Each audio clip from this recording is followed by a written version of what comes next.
Today we're playing Zoom Guest Challenge Intern Edition!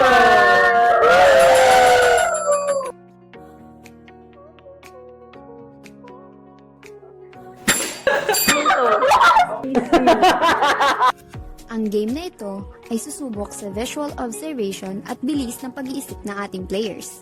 Huhulaan nila ang item base sa larawan na unti-unting nagiging malinaw. Mayroon tayong 2 teams.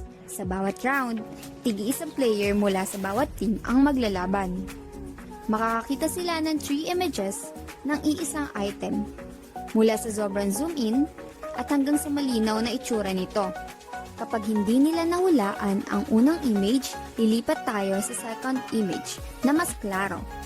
At kung hindi pa rin masagot, pupunta tayo sa third at final image kung saan makikita nila ang kabuuan ng item.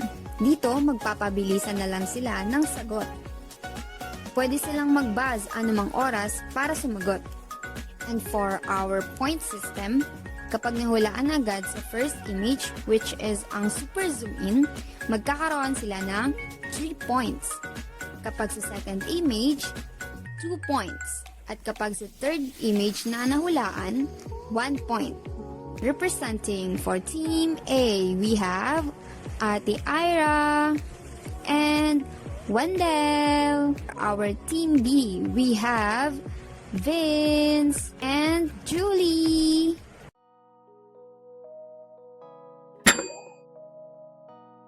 Sunflower. Oh, hey.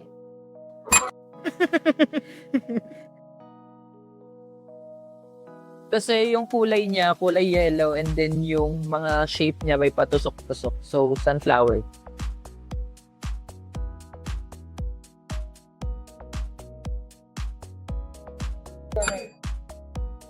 Arugula? Arugula? Ay, hindi na ako mag-best. May peanuts. Basil. Kulang! Sweet basil. Sweet basil yan eh. Yung sa shape niya ng basil, saka lagi ko kasing nahahawakan.